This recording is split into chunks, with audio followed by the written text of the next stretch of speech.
Study with Mishra sir में स्वागत है।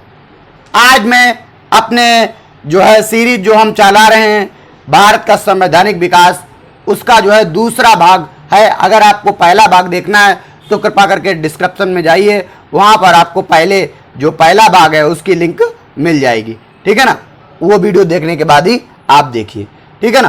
तो संवैधानिक विकास के क्रम में क्या हुआ, 1833 का जो चार्टर एक्ट है, ठीक है ना, इसको महत्वपूर्ण माना जाता है और भारत के संवैधानिक के विकास के क्रम में यह एक मील का पत्थर साबित हुआ। इसमें क्या होता है, लेकिन ये सब अंग्रेजों के लिए ही थे, खास करके उनके फायदे के लिए ही, तो ये भी आपको याद रखना चाहिए। यह चार्टर एक्ट केंद्रीकरण पर आधारित था, मतलब सारी की सारी शक्तियां अब सभी को वितरित ना होकर एक सेंट्रल में, यानी एक व्यक्ति को होनी थी, ठीक है ना। 1833 में क्या हुआ, सारी की सारी शक्तियां एक व्यक्ति में समाहित हो जानी थी। अब इसी को क्या कहते हैं, जो बंगाल का गवर्नर था, ठीक है, बंगाल का गवर्नर जनरल, उसका क्या नाम हो गया, गवर्नर जनरल ऑफ इंडिया। तो बस यही है, कुछ नहीं कि जो उसका ऑफिस है उसके आगे बस गवर्नर जनरल बना दिया जाएगा, कोई और खास बात नहीं। लेकिन बस इससे संकेत बस यही है कि भारत का केंद्रीकरण अब पूर्ण रूप से हो गया, ठीक है ना। अब ईस्ट इंडिया कंपनी जो थी वो प्रशासनिक निकाय बन गई। इससे पहले क्या था, इससे पहले मात्र एक व्यापार कर रहे थे, ठीक है ना, बिजनेस कर रहे थे। लेकिन अब बिजनेस नहीं कर रहे, अब बिजनेस को छोड़कर क्या कर रहे हैं, अब प्रशासनिक कार्य करने लगे हैं, समझ रहे हो ना। अब सयाने हो गए हैं, अब प्रशासनिक कार्य करने लगे हैं। उसके बाद क्या होता है, उसके बाद एक महत्वपूर्ण जो अच्छा चीज है, सिविल सेवकों, यानी जो सिविल सर्विस जो एस्पिरेंट होते थे, यानी सिविल सर्विस की जो तैयारी करते थे, उनके लिए खुली प्रतियोगिता। अब खुली प्रतियोगिता क्या होती है, ठीक है ना, जिसमें सीधी भर्ती की जाती है, इसमें आओ और नौकरी पाओ, इस प्रकार की जो होती है उसे खुली प्रतियोगिता कहा जाता है, ठीक है ना। जैसे रैली भर्ती आप समझ लीजिएगा। व्यापारिक एकाधिकार पूर्ण रूप से समाप्त कर दिया गया। परंतु देखो, अब कंपनी में व्यापारिक अधिकार बहुत सारे ले लेके आते थे भारत में, लेकिन उससे भी भ्रष्टाचार कम नहीं हुआ और खास ब्रिटेन की सरकार को फायदा हो नहीं रहा था। इसलिए क्या हुआ, एकाधिकार पूर्ण रूप से समाप्त। मोस्ट इंपॉर्टेंट बात है ये कि एकाधिकार पूर्ण रूप से कब समाप्त हुआ, 1833 में। इससे पहले 1813 में क्या हुआ था, बस क्या हुआ था, एकाधिकार समाप्त किया गया कंपनी का। अब व्यापारिक एकाधिकार पूर्ण रूप से समाप्त कर दिया गया। परंतु दो चीज आपको याद रखनी है, चाय और चीनी, यानी चाय और चीन, यार ऐसे रखते हैं चाय व चीनी, ठीक है ना।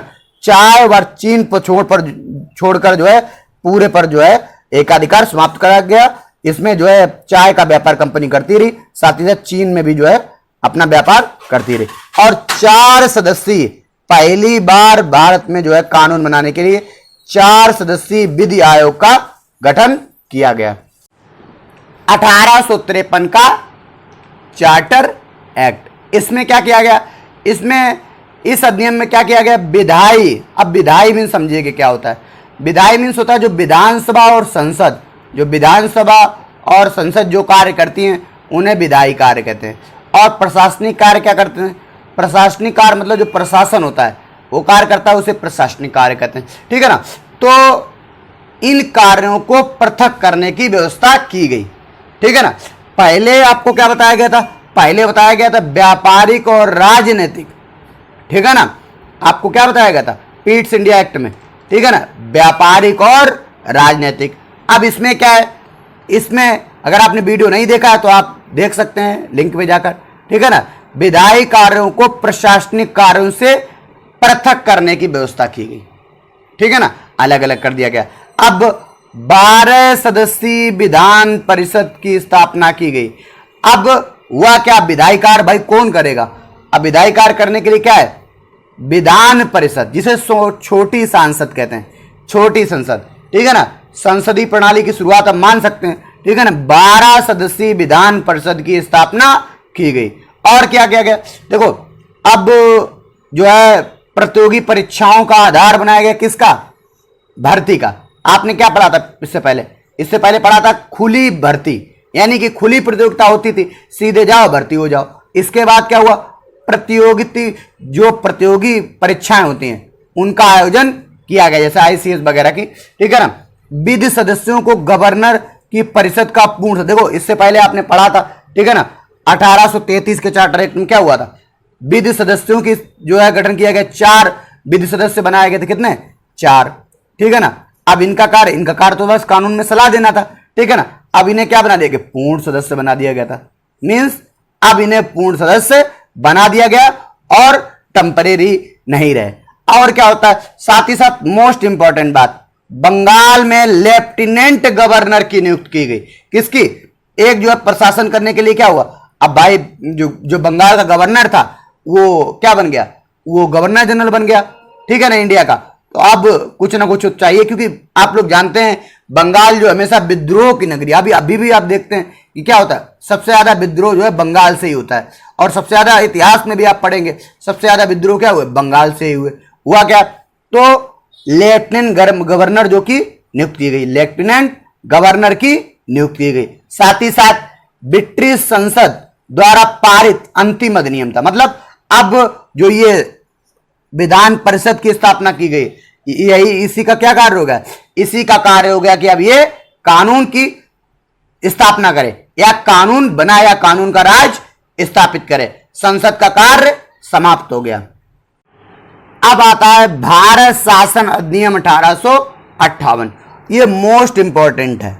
दरअसल एक लीपापोती आप मान सकते हैं। हुआ क्या, 1857 की आप लोग क्रांति जानते हैं, क्रांति हुई तो अंग्रेज क्या हुए, भयभीत हो गए। भयभीत होने के बाद अब उन्हें लगा कि ये जो है कंपनी तो अब शासन करने से रही, अब कंपनी नहीं शासन कर पाएगी, अब जो है हमें और भी कुछ सोचना पड़ेगा। और हुआ क्या, बहुत सारे कानून बनाए गए और कोशिश की गई, क्या कोशिश की गई, कोशिश की गई कि अब जो है सारा का सारा जो भी पावर है अब क्राउन यानी कि जो ब्रिटिश के जो रानी या राजा होते हैं उनके हाथ में दे दिया जाए। तो इसीलिए क्या हुआ, अब गवर्नर जनरल, वही बात, पहले गवर्नर का क्या, गवर्नर जनरल हुआ, फिर जो है इंडिया का गवर्नर जनरल हो गया, बस नेम प्लेट बदलती रही और क्या, और कुछ नहीं, नाम क्या हो गया, वायसराय हो गया, ठीक है ना। अब वायसराय जो है नाम हो गया। और क्या हुआ, एक राज्य सचिव। अब राज्य सचिव क्या होता है भाई, यहां तो वायसराय हो जाएगा, लेकिन इन पर भी एक नियंत्रण, या संसद का एक जो ब्रिटिश की सांसद है उनका जो है उनका भी तो कोई प्रतिनिधि होना चाहिए। अब उनका प्रतिनिधि क्या हो गया, राज्य सचिव का एक नया पद बनाया गया, ठीक है ना। अब आप हमेशा जैसे मार्ले मिंटो वगैरह बहुत सारे पढ़ेंगे तो आप देखेंगे राज्य सचिव जो जितने भी होंगे उनका जो है बहुत ज्यादा जो है योगदान होगा। आज भी आप देखते हैं प्रमुख सचिव वगैरह का बहुत ज्यादा योगदान होता है।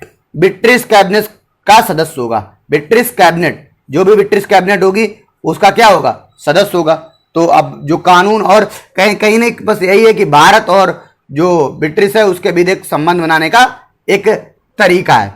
आगे 1 नवंबर 1857 के बाद, 1857 क्रांति के बाद हुआ क्या कि इसको जो है भारत के पक्ष यानी भारत में के पक्ष में होने के लिए जो है एक बड़ा आयोजन किया गया और बताया गया कि भारत के हित में, और इसी को कहा गया घोषणा, यानी कि क्या कहा गया, अधिकारों का Magna carta. Magna carta means होता है जो अधिकार दिए जाते हैं उसे मैग्ना कार्टा कहते हैं, ठीक है ना। अधिकारों का मैग्ना कार्टा कहा गया। जो भारतीय लोग हैं पता नहीं जो है इसको कैसे अधिकारों का, कोई अधिकार तो वैसे भी नहीं मिले, ठीक है ना। वायसराय जो है भारत में ब्रिटिश ताज का प्रतिनिधि था, मतलब अब जो राजा होते थे, राजा का या रानी का जो भी होते थे उनके प्रमुख यानी कि उसका पपेट के रूप में काम करने लगा, ठीक है ना। ये आपको याद रखना है। और सारी का सारा जो है कंपनी का काम खत्म, अब पूरा जो है ब्रिटिश का भारत जो है उपनिवेश बन गया। अब आपका जो है वीडियो इतना ही, आगे भी आपको जो है इसके संबंध में बहुत सारे वीडियो प्राप्त होंगे। अगर आपको अच्छा लगा हो, इंफॉर्मेशन अच्छी लगी हो तो कृपा करके लाइक करें, शेयर करें, कमेंट करें और प्लीज प्लीज प्लीज सब्सक्राइब जरूर करें।